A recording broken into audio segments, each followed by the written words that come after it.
हमारे एक दोस्त ने हमसे एक दिन यूं ही पूछा, यार तुम तो शादीशुदा हो, क्या बीवियां सुबह सुबह अपने शौहरों को अपनी गीली ज़ल्फ़ों से बगू कर जगाती हैं?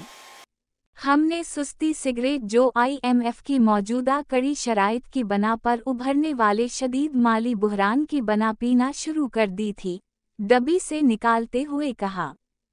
भई जाने दो, सब ऐसे ही वहमा है तुम जैसे गैर शादीशुदा लोगों का। उसने शोख होते हुए कहा, देखो यार शर्माओ ना, वक्फ ताम, साफ बता क्यों नहीं देते? अगले साल मेरी शादी है, आए कसम से क्या मज़ा आएगा। मतलब सोचो यार, मैं सो रहा हूँ और तुम्हारी भाभी नहा कर आई है, ज़ल्फ़ें गीली हैं, बूंदें मोतियों की तरह चमक रही हैं, और तुम्हारा ये भाई गहरी नींद में खराटे ले रहा है। अब सोचो, उफ यार सोचो, वो अपना हसीन चेहरा मेरे थके चेहरे पर वाह करती ही बूंदें टिप टिप गिरती हैं मेरे माथे पर, होठों पर, और मैं जाग जाता हूँ। और मैं फिर हसीन चेहरे को नज़रों के सामने पाकर दोनों हाथों के प्याले में घेर कर भरे भीगे होठों पर, और हमने उसके शाने पर जोरदार हाथ मारा। जाग जा भाई, जाग जा। पहली बात ये कि ये कराची है, यहाँ पानी कम कम मिलता है नहाने को। बूंदों में पानी क्यों ज़ाया करते हो? और दूसरी बात ये कि तुम्हें दफ्तर जाना होगा, भाभी तो तनक कर तुम्हें उठाएंगी। मगर वो यार गार तो हकीकत की दुनिया में लूटना ही ना चाहता था।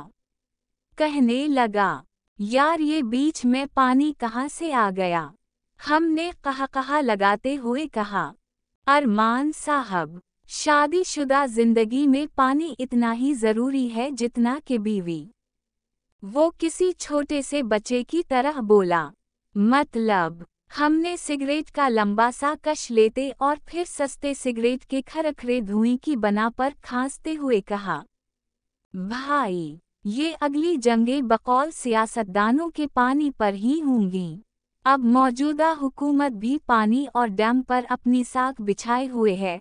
अच्छा, ये पानी ही है जिससे तुम्हारी बीवी चाय बनाएगी, और ये पानी ही होगा जिससे तुम दोनों बाद अज़ां निहाया करोगे। अरमान मियाँ के सुर्ख होते हुए चेहरे को देखकर हमें यकीन हो गया कि उसे सिवाय बाद-अज़ां नहाने के अलावा पानी का कोई दूसरा पहलू समझ आया ही नहीं।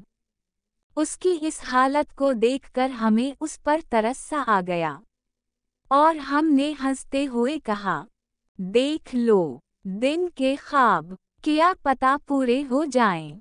वो कसम सा गया, बोला, यार बताऊं ना, क्या बीवियां ऐसे ही जगाती हैं? हमने मुस्कुरा कर कहा, अरमान जी, ये जिंदगी है जो बड़ी खरी और सीधी है। यहाँ ज्यादा देर दूध की दही नहीं जमती, बल्कि दूध खराब होकर फट जाता है और हालात की मकार बिल्ली को डाल देना पड़ता है जो चुप चुप करके फटा दूध सुरखती है। अलामत वावैन। वो रंजीदा सा हो गया और बोला, यार तुम तो हो ही खुद सर और खुश्क मिजाज से। वो अपना बहरूज है ना, जमाल साहब का भानजा जिसकी पिछले माह शादी हुई थी। वो तो कहता है कि उसकी बीवी तो हर रोज गीली उंगली से उसके चेहरे पर लाइनें बनाती है। हम हंस दिए और बोले, भाई जी, बनाती होगी, प्लेट में पानी लाकर। मगर बात यह है कि शादीशुदा मर्दों को या तो मुंता टांग मार कर जगाता है या अपने कोसे कोसे पेशाब से गीला करके जगाता है, खास कर सुबह को जब बीवी रफा हाजत के लिए वाशरूम गई होती है। ओहो, यार तुमने तो बात का मज़ा ही बदबूदार कर दी। ऐसे कैसे शायर हो? और फिर बच्चे की पैदाइश से पहले क्या कोई सुबह नहीं आती? हमने सर कुअजाते हुए कहा, भाई, जिन ज़ल्फ़ों की बारिश के ख्वाबों के असीर बने जा रहे हो, उनसे जूई भी गिरा करती हैं खैर से शौहर के सर पर। और भाई ये आप जैसे शौहर ही होते हैं जो रात को बीवी के लिए तरम खान की खोए वाली कल्फी लॉकर देते हैं और फिर बीवी सारी रात या तो कै करती रहती है या वॉशरूम से आए ओई और आए अम्मी मर गई में की रट लगाए रहती है। और फिर आप सो कैसे सकते हैं ऐसे हालात में।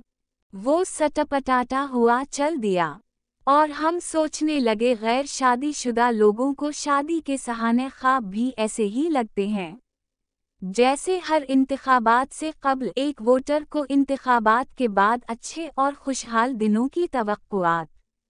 दोनों के भरम ऐसे ही चटाखा से टूटते हैं जैसे यकदम यख बस्ता बर्फीले ठंडे पानी वाले ग्लास को खाली करके उसमें यकदम उबलता हुआ पानी डाल दिया जाए।